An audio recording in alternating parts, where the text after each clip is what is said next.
We could teach this class, we could be interactive, we could do some fun things, and you know what? And then we could give people credit for it. And we could call it leadership. Leaders must be trustworthy. You can be put in a position because somebody promoted you, but you may be my boss, but you're not my leader until I find out I can trust you. And that's level 2 leadership. People can only function at a level that their leader will allow them to be. So if you have a leader that is stuck at this level and you're wanting to go to this one, you're probably not going to be able to work for them because they won't let you rise above. If we're asking you to underperform at all times, you're going to burn out faster because you're not motivated, right?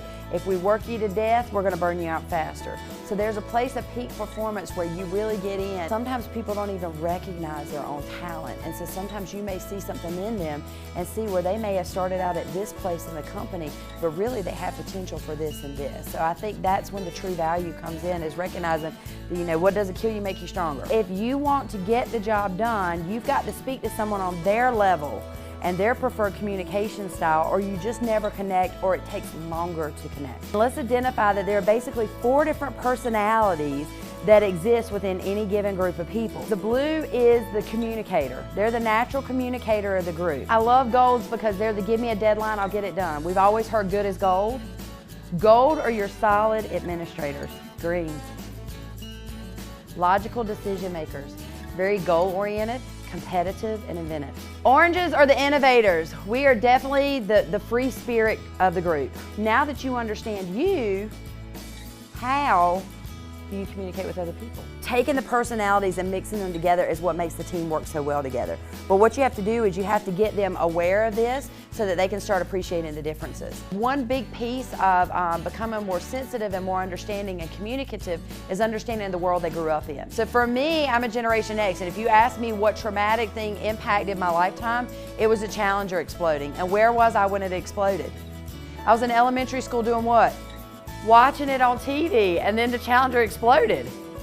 And then we all looked at our teacher like, what just happened? Did we call in crisis teams? No, suck it up, buttercup, bad things happen, talk to mommy and daddy when you go home.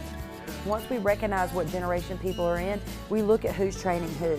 You might not want a boomer training a boomer, or a millennial training a millennial, or an Xer training an Xer. You really need to mix it up to base on everybody's pros and cons. The number one thing you're supposed to do to resolve the conflict is take the personal feeling out of it, even if your feelings are hurt. So I had a new employee come in, and she looked at me and she said, honey, I have been an ER nurse for 8 years. What do you think with 6 months experience you're gonna teach me? You know what I did? I looked at her and I smiled and I said, you know what? I'm gonna show you where it is and you're gonna show me how to do it.